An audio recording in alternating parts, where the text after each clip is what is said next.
الشیطان الرجیم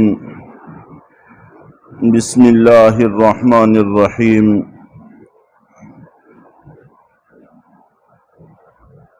یتربصن بانفسہن اربعۃ اشہر وعشرا، جن عورتوں کے شوہر وفات پا جائیں ان کی عدت 4 ماہ 10 دن ہے، اور یہ عدت بھی ہے اور اس کے ساتھ ساتھ اپنے شوہر پر سوگ بھی ہے۔ چنانچہ شوہر کے علاوہ کسی اور عزیز پر، رشتہ دار پر 3 دن سے زیادہ سوگ جائز نہیں ہے۔ صرف خواتین کے ذمہ اپنے شوہر کے لیے 4 ماہ 10 دن کا سوگ ہے، اور اس پر حضرت زینب بنت ابی سلمہ رضی اللہ تعالی عنہ سے 2 روایات منقول ہیں، ان کا ذکر کر کے انشاءاللہ العزیز آگے آج اس بات کو مکمل کرتے ہیں۔ حضرت زینب بنت ابی سلمہ رضی اللہ تعالی عنہ جب حضرت ابو سلمہ کا انتقال ہوا تو حضرت ام سلمہ رضی اللہ تعالی عنہ کا نکاح نبی پاک صلی اللہ علیہ وسلم سے ہوا۔ تو یہ زینب بنت ابی سلمہ یہ اپنی والدہ کے ساتھ نبی پاک صلی اللہ علیہ وسلم کے گھر میں آپ کی پرورش میں آ گئی۔ تو ایسی بچی کو جو اپنی بیوی کی پہلے کسی اور شوہر سے ہو، اس کو ربیبہ کہتے ہیں۔ تو گویا یہ نبی پاک صلی اللہ علیہ وسلم کی ربیبہ تھی اور آپ کے گھر میں پرورش پائی۔ یہ نقل کرتی ہیں کہ حضرت ام حبیبہ رضی اللہ تعالی عنہ بنت ابی سفیان رضی اللہ تعالی عنہ، جب یہ حضرت ام حبیبہ یہ بھی نبی پاک صلی اللہ علیہ وسلم کی ازواج مطہرات میں سے ہیں، ان کے والد جناب ابو سفیان رضی اللہ تعالی عنہ کا انتقال ہوا تو میں ام حبیبہ رضی اللہ تعالی عنہ کے گھر میں گئی، جیسے جاتے ہیں افسوس کرنے کے لیے۔ تو میں ان کے گھر میں گئی تو ام حبیبہ رضی اللہ تعالی عنہ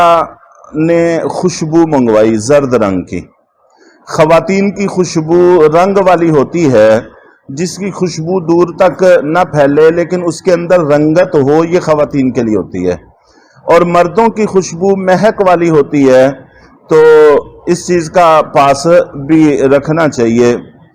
چنانچہ حضرت ام حبیبہ رضی اللہ تعالی عنہ نے تیسرے دن زرد رنگ کی خوشبو منگوائی اور اپنی باندی کو حکم دیا، اس نے اس میں تیل مکس کیا اور پھر یہ خوشبو اپنے جسم پر لگائی، اور اس کے بعد ارشاد فرمایا کہ مجھے اس خوشبو کی حاجت نہیں تھی، ضرورت نہیں تھی، جو میں نے اتنے اہتمام سے منگوا کے لگائی ہے، یہ میں نے اس لیے لگائی ہے کہ میں نے اللہ کے رسول صلی اللہ علیہ وسلم سے سنا ہے کہ آپ ارشاد فرماتے ہیں کہ کسی عورت کے لیے جو اللہ پر اور قیامت کے دن پر ایمان رکھتی ہے، اپنے شوہر کے علاوہ کسی اور پر 3 دن سے زیادہ سوگ نہ منائے۔ تو اس لیے کہ یہ بات بالکل واضح ہو جائے، اور یہی صحابہ کرام کی خصوصیت تھی کہ عمل کے اعتبار سے ذرہ بر کوتاہی نہیں برتا کرتے تھے، تو اس لیے میں نے یہ خوشبو لگائی ہے۔ اور اسی طرح حضرت زینب بنت جہش رضی اللہ تعالی عنہ یہ بھی نبی پاک صلی اللہ علیہ وسلم کے ازواج مطہرات میں سے ہیں اور آپ کی پھپھی کی بیٹی ہیں، اور ان کے بارے میں قرآن پاک میں 22ویں سپارے کے اندر تذکرہ بھی ہے۔ یہ 2 بہن بھائی تھے، حضرت زینب بنت جہش اور حضرت عبداللہ بن جہش رضی اللہ تعالیٰ عنہما۔ تو اللہ کے نبی صلی اللہ علیہ وسلم نے حضرت زید، جو اس وقت تک نبی پاک صلی اللہ علیہ وسلم کے منہ بولے بیٹے تھے، ان کے لیے پیغام نکاح بھیجا، لیکن ان دونوں بہن بھائیوں کو تردد تھا کہ ہمارا اور ان کے درمیان برابری نہیں ہے،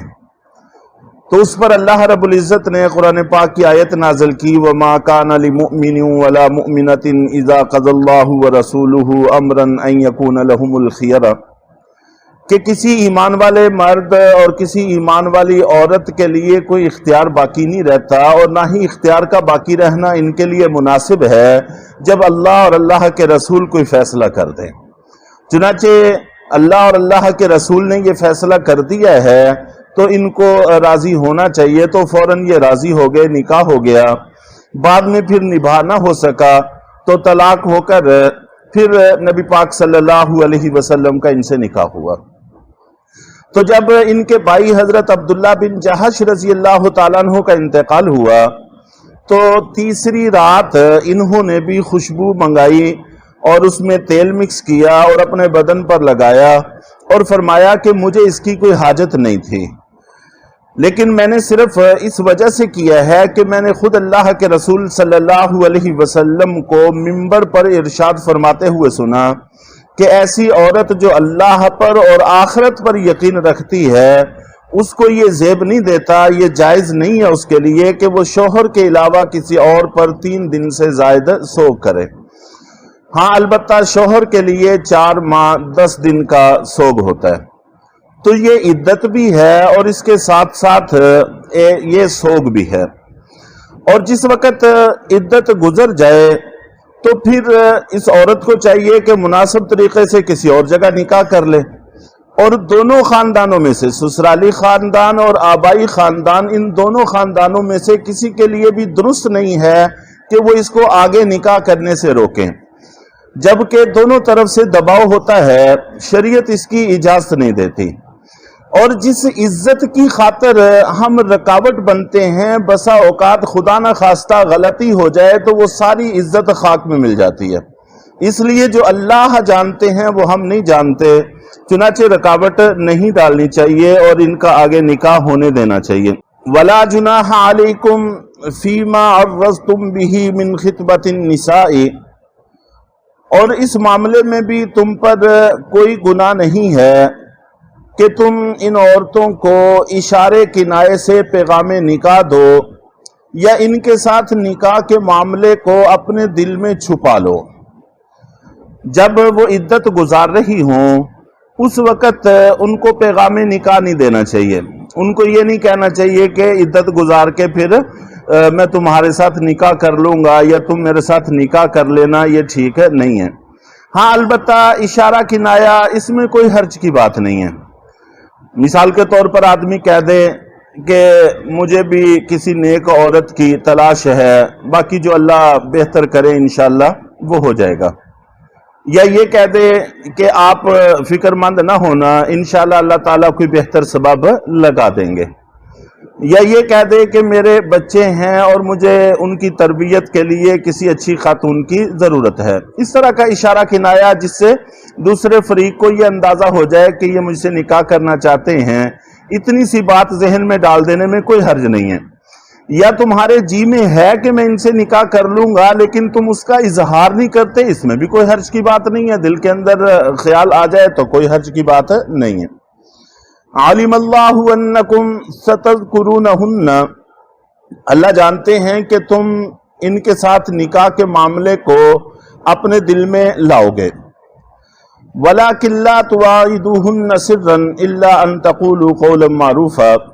لیکن تم آپس میں ان کے ساتھ خفیہ وعدہ نہ کرو۔ ہاں یہ کہ تم مناسب بات کہہ دو، جیسا کہ پہلے تذکرہ ہوا اشارے کنائے سے، خفیتاً عہد و معاہدے کرنا اعلانیہ تو جائز ہی نہیں ہے کسی صورت میں، وہ تو معاشرے کے دباؤ کی وجہ سے بھی انسان بچتا ہے، لیکن خفیتاً بھی اس کی کوئی گنجائش نہیں ہے۔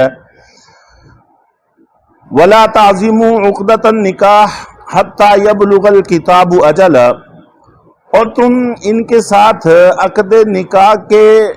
کا خیال بھی دل میں پختہ نہ کرو یہاں تک کہ ان کی عدتیں اپنی میعاد کو پہنچ جائیں، تو عزم کرنا اور وعدہ وعید کرنا یہ جائز نہیں۔ وَاعْلَمُوا أَنَّ اللَّهَ يَعْلَمُ مَا فِي أَنفُسِكُمْ فَاحْذَرُوا، اور جان لو کہ اللہ جانتے ہیں جو کچھ تمہارے جی میں ہے، فَاحْذَرُوا، اللہ سے ڈرتے رہو۔ وَاعْلَمُوا أَنَّ اللَّهَ غَفُورٌ حَلِيمٌ، اور جان لو کہ اللہ تعالیٰ بہت بخشنے والے، بہت تحمل والے ہیں۔ چھوٹی موٹی کوتاہی ہو جائے تو اللہ درگزر فرما دیتے ہیں، لیکن صریح طور پر اللہ کے احکام کی خلاف ورزی اور نافرمانی یہ درست اور جائز نہیں ہے۔ اس پر ایک آدھ حدیث انشاءاللہ عرض کر کے اور بات کو تھوڑا سا واضح کر کے کل سے پھر آگے درس شروع کریں گے۔ اللہ تعالی ہم سب کو قرآن پاک کے ساتھ لگاؤ عطا فرمائے۔